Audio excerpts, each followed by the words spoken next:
Do you want to know the 3 mistakes therapists make when they're designing their massage therapy business? My name is Mark Benz. I own the largest multidisciplinary clinic in Canada, and today I'm going to let you know about those 3 mistakes that massage therapists makes when they design that business.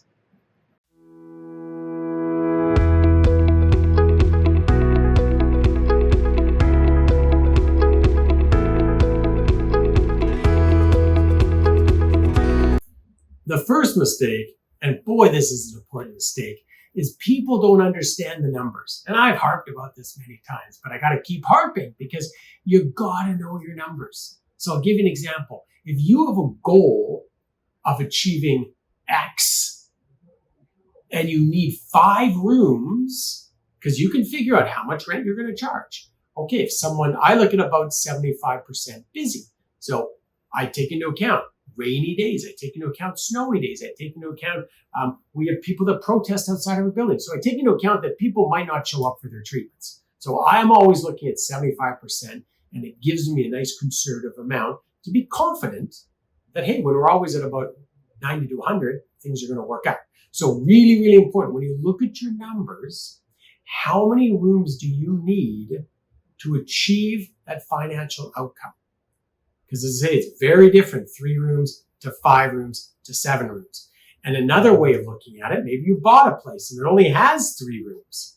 What can you do? Well, back in the day, 20 years ago, I started out my practice and I said, I'm going to run this business 8 to 8, 7 days a week.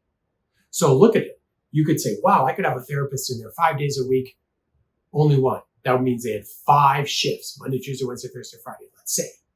Or I can use that same room and break it up into 14 shifts, which is 8 to 2, 2 to 8, 7 days a week. You can imagine how much more revenue I can drive to my bottom line with 14 shifts than just 5. Now, that's knowing your numbers, right? So if you say to yourself, hey, here's my goal, how are you going to get there? So important. Okay. Numbers, crucial. Number 1, never make the mistake. It really sets the foundation for, of course, your destination.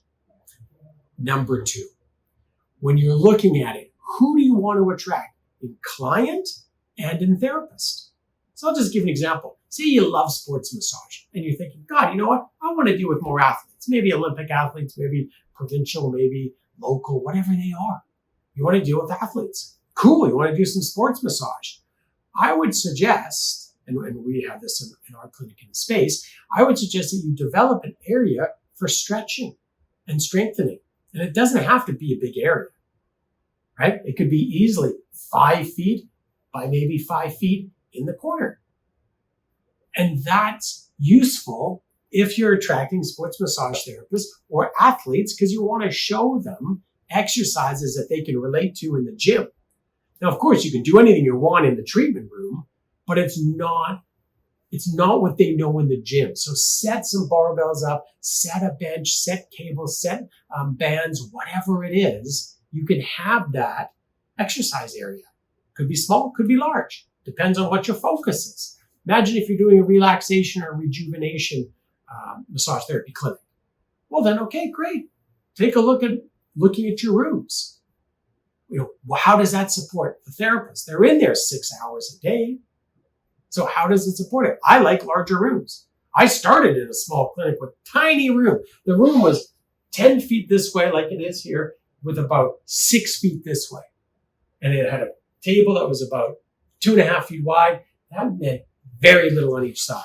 I'm going to assure you, it took me about 6 months, and I was like, what am I doing in this profession? And it didn't even have a window. And I said to myself, I can't work in this space. So again, figure out that space. How's it going to be chopped up into rooms or waiting area? Now for us, we also built a large waiting area because I want people when they come in to feel that there's abundance. And lots of space makes you feel abundant. And so therefore we have lots of space in our treatment rooms. We have lots of space in our waiting area.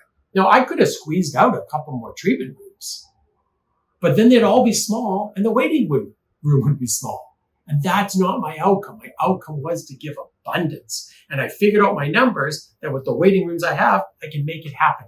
But again, that's staring at the numbers, which of course is step one.